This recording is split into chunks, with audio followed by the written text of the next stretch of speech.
Hello, Divine Ones. Thank you for stopping by, spending a little time with the real me, and thank you for coming back for episode 8 of our Planetary series.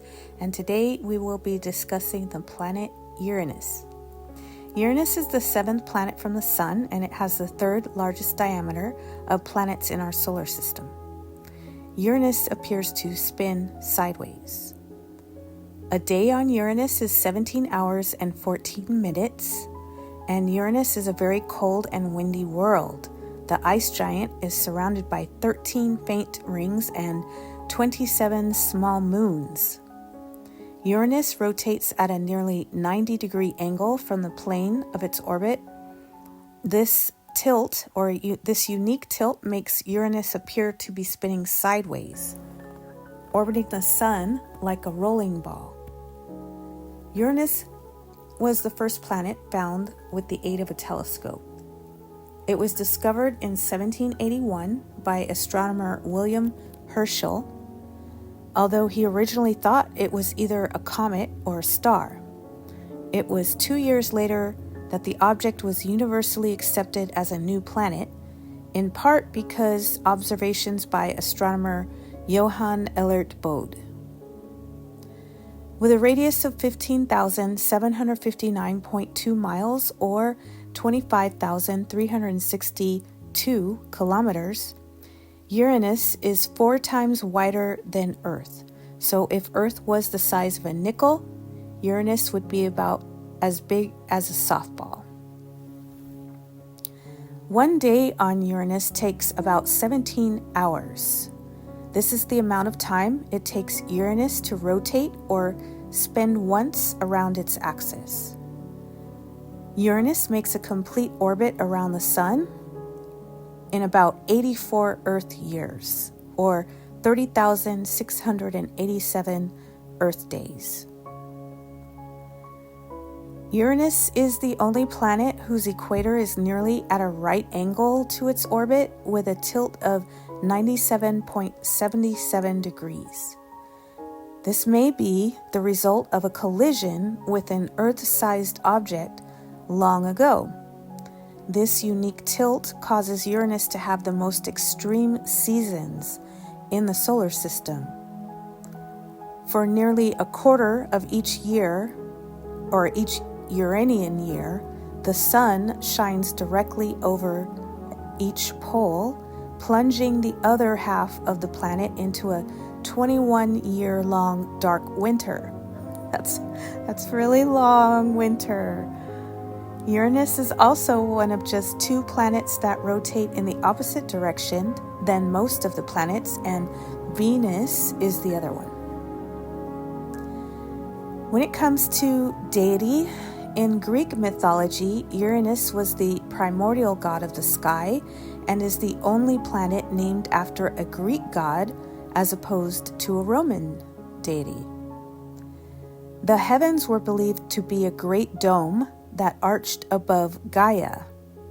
So the primordial gods of Greek mythology did not have anthropomorphic forms, meaning human in appearance.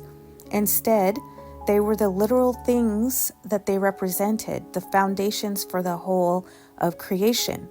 So Gaia, for example, was not a woman who was a part of the earth. She was the earth itself. So Mother Nature, Gaia, was not a human or in female form. Mother Gaia is the earth. When it comes to tarot, there are key words that are associated with Uranus are originality, technology, change, and individuality. So as I mentioned, the planet Uranus is named after a Greek mythological god, but there's also a Roman god associated with the planet, and that god is Caelus. In tarot, the Fool card is the major arcana card that is connected to or associated with the planet Uranus. Uranus is a sky god, a titan, which predates the Olympian gods. Uranus is the personification of the sky. Unlike many other gods and goddesses, the worship of Uranus or Caelus was not as extensive as the Olympians, such as Zeus or Aphrodite. Therefore, the symbolism for Uranus is not as detailed as that of the so-called inner planets of Mercury, Mars, Venus, Saturn, and Jupiter. When it comes to astrology, Uranus rules over the quirky zodiac sign of Aquarius. The humanitarian of the zodiac, Aquarius is a visionary that fights for the greater good. Uranus, the planet of change and surprise, inspires Aquarius' sense of progress, creation, and desire to cause a reaction. Uranus moves rather slowly through the zodiac. As we already mentioned, it takes 84 years to cycle through the zodiac. The result is that its effect is felt more generationally rather than individually. So basically, Uranus affects life on a broader spectrum.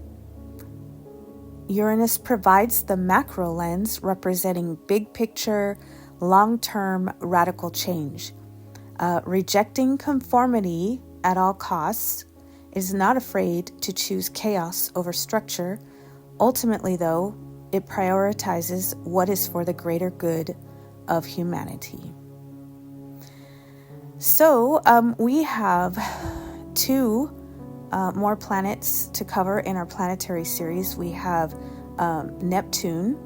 I'm not sure if we're going to cover Pluto because recently Pluto it was decided that Pluto is actually a dwarf planet and not necessarily up there with our heavy hitters like our big planets. And I will be covering a bonus planet that was recently discovered at the end. So we have 2, maybe 3 more planets to cover. If I don't cover Pluto, then we will have 2. Okay. Thank you again. Love. Talk soon. Bye.